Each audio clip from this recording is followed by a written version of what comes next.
Everybody, once again, Jim Messina here for Vintage Drum Stock at the 2015 Chicago Vintage and Custom Drum Show. This is the 25th anniversary. I'm going to keep telling you that. This is the big year, and I'm lucky enough to see a great display here and to see here Tommy Piorek. This guy, you may know him as Tommy P, but he's got a fantabulous setup here. Look, we're talking Slingerland, right? This is fantastic. I'm loving it. Did you set this whole thing up? You had a little help from the Vintage Drum Guide, right? I did indeed. They're sponsoring the whole thing, Vintage Drum Guide. It's a very popular thing. Check it out, look it up. Tell me, what do we have in front of us here, Tom? This particular set is a 1949-1950 WFL Buddy Rich Super Classic. There are many of these out there, but not quite in this shape. This is pristine. This is beautiful. For 65 years old, absolutely amazing. Did All you original. receive it like this? I received it like, wow. well. Huh. No restoration. No restoration Wipe it per off se. and terrific. Yeah, some cleaning. I redid the hoops. But I'll tell you what makes this really special are the aluminum WFL badges. Now, let's get a shot of that badge. I've heard, this is the aluminum Yes. version, and that is in perfect shape, not bent, no corrosion, nothing. Now, that is would be, what year would that actually be? Well, that's a World War II carryover. Right. They couldn't use brass, as I think everybody knows, so WFL, Ludwig, had to go to aluminum. For this set to be this year with those badges, That's why I was asking. has to be one of the last made before they ran out of those badges. Sheesh. So that is what is so neat, and every drum is badged correctly. Yep. Everything's tight. Folks, if you could see this up close, I mean, we show it on camera, but there's nothing like being at this show and seeing these drums in person. The finishes are so much more vibrant, and it's real. It's a real vibe that comes off this set. So now, I want true. to ask you a little bit about this throne. Ah, yes. Can you check this out, guys? Canister thrones, you know, are such a great addition and so indicative of like the 60s. Did they even make them in the 50s? Indicative mostly Obviously. Buddy and Gene. Yes, Yes. that's right. Now, did this come with the set? It did not. It did not. This is later. This is a 60s canister throne, but exactly the same style that would have gone with this. The reason I got it, the white marine pearl. Yes. This is a It dead nuts matches. match. Yeah, and this is WFL. Exactly. It's different than the Ludwig stuff of the 60s, believe it or not. And I've had to try to find this stuff because I've worked on some 50s things. Trying to find original wrap, real difficult, guys.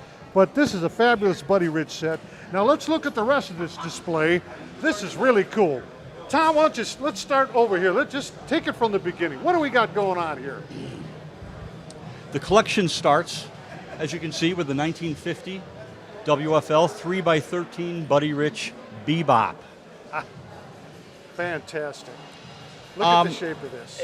Again, just incredible condition for the year.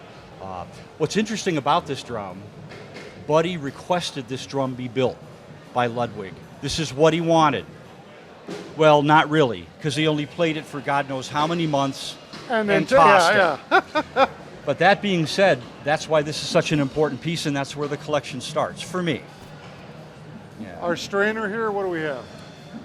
That is called, affectionately, the beer tap strainer. WFL did not offer this for that long a period of time. You know what?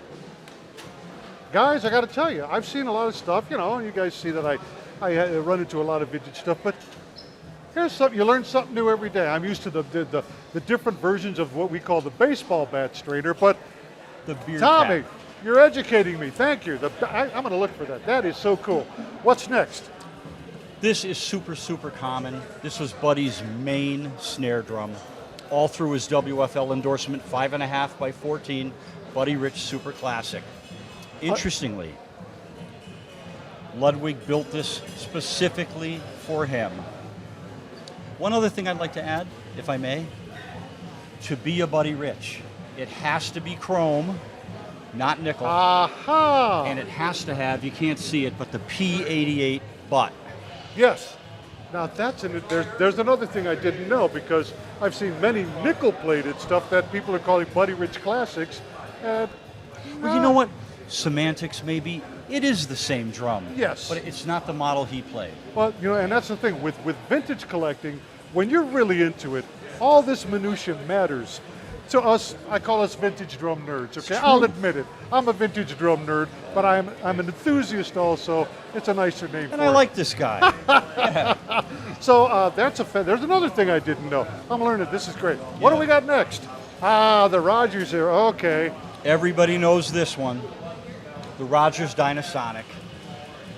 So many stories about this drum. I don't even know what can be said, but in 1966, Buddy Rich came out with his breakthrough album, if you will, Swingin' New Big Band. On the cover, white marine pearl Rogers with the Dynasonic. This is original, absolutely pristine condition. I was going to say, and out of any of these drums, that you're getting all these in great shape. If you're not doing any restorations. I did have to restore a few. Okay, which I will tell and some of those are here. Some of them here, but these three, just a cleanup. They were great finds. This is amazing. Now, guys, if you didn't catch it in the beginning, you see we've jumped from WFL to Rogers. Remember, this is a Buddy Rich snare drum history. That's why this is so cool. And Tommy's figured all this out and presenting this to you. I think it's fabulous. Let's move on.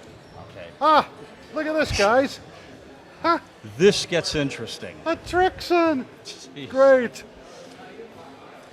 In 1967, Buddy basically split Rogers because of a disagreement over a recording contract.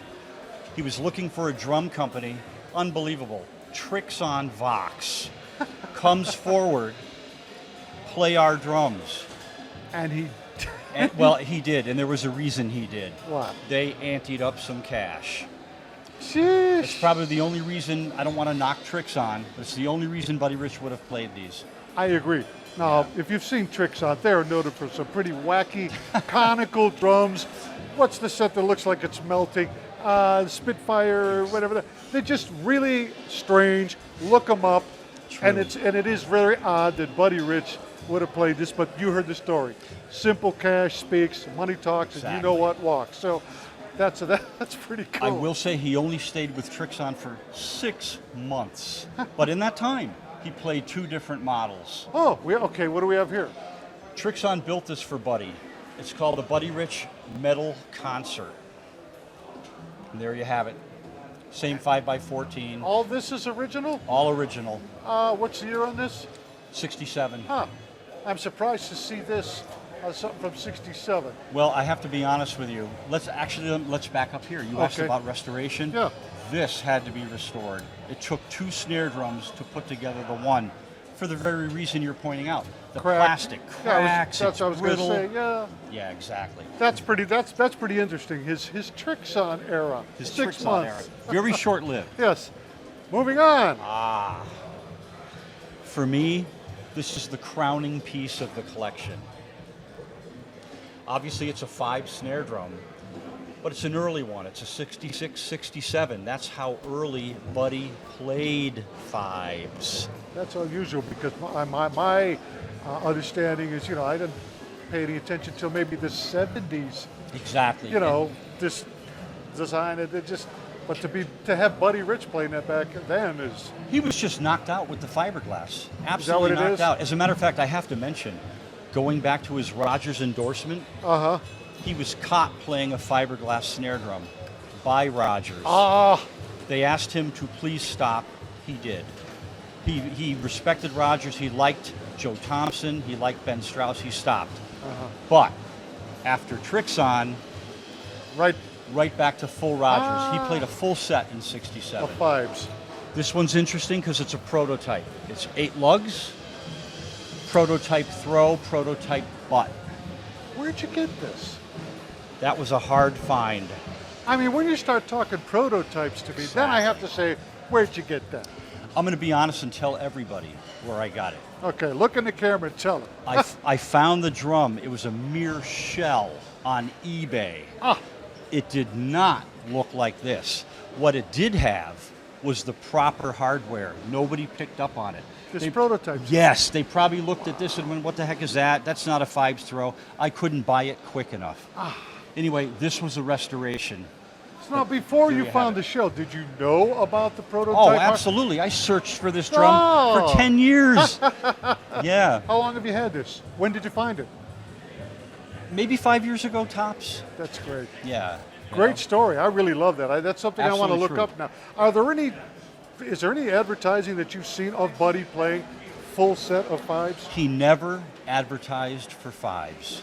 He played them, and may I add, he did not like the drums. He only liked the snare drum. He hated the bass drum, the toms, hated them. Loved the snare How drum. long did he play fives? Oh boy, a long time, all through his Slingerland endorsement, which got him in big trouble with Slingerland.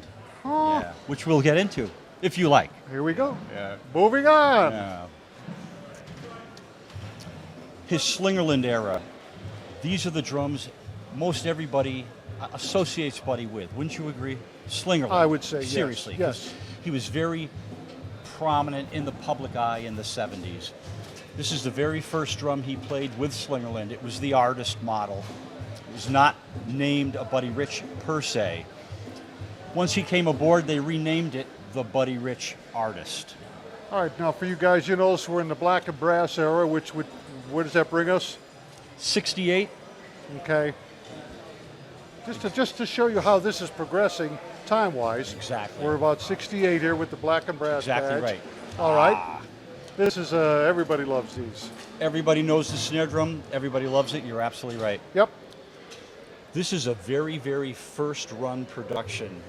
Notice the black and brass badge. This drum really should have the black and silver badge, but that's how early this is. I wish I could say it was Buddy's, but I mean, it's not. There's no tone control. I mean, that's an actual Buddy drum. 1970, 4x14, Slingerland Buddy Rich, 16 lugs. Started in white marine pearl. He requested this drum. They built it for him. He loved it. Until he didn't. He went to the chrome over wood. Same exact drum, but the chrome over the wood, and this is true, I've actually A-B'd these. I am such a nerd. This drum is so much brighter due to that chrome wrap. That's the one he liked. Did Slingerland call this chroma wood ever? I always just called it COW. Maybe you might know more than me. Well, I just remember chroma wood. Could be. When a lot of guys were doing, when a lot of companies were doing this stainless over wood or whatever. But I thought Slingerland might have been the one that actually said chroma wood. Don't quote me on that, but hey. Anyways, this is fabulous. Now we're moving on. You know what? I must say, everybody, every drum I've seen here is pristine, except for maybe a couple of cracks in the plastic on the trick side. Yeah. Really, I mean, we're glossing over these, like, oh, look at this in here. But look at the condition of each and every one of these examples. Fantastic, Tom. Thank you. Let's go. To the fives. There we are, another fives. This is the fives model everybody associates Buddy with, and you know why. An album came out, Live at Ronnie Scott's. Yep. Right on the cover, there's his Slingerland 80N with the fives and the badge showing to the whole world. But that's how much he liked that snare drum. He played that five snare throughout his Slingerland endorsement, regardless of what Don Osborne said to him. Please stop. Stop playing that snare drum. You're embarrassing Slingerland. But he didn't care. He loved that drum. This is amazing. Last comment, full production, 10 lugs, SFT throw, and that's how we know them today. Yeah. So, Fantastic. And we're moving on. Now here we go, black and silver. Note the badge, everybody. this is neat. This is the Buddy Rich TDR, which Slingerland built specifically to get him to stop playing that fives. Ah, Absolutely they true. lured him away with that. He loved it. Absolutely loved it. Until he didn't, and he went back to the fives. See, he's describing very much Buddy Rich. He loved it until he didn't. That's a great way to put it, too. Thank you very All much. right, look at this. We're now in blue and olive, or green and olive, whatever we're calling it. After the TDR, Slingerland and Buddy parted ways over that five snare drum. Ludwig stepped in. They were looking for an endorser of his stature. It might have been a mistake at the time. Buddy could be difficult, but he was back with Ludwig. As a matter of fact, I think I wrote this down.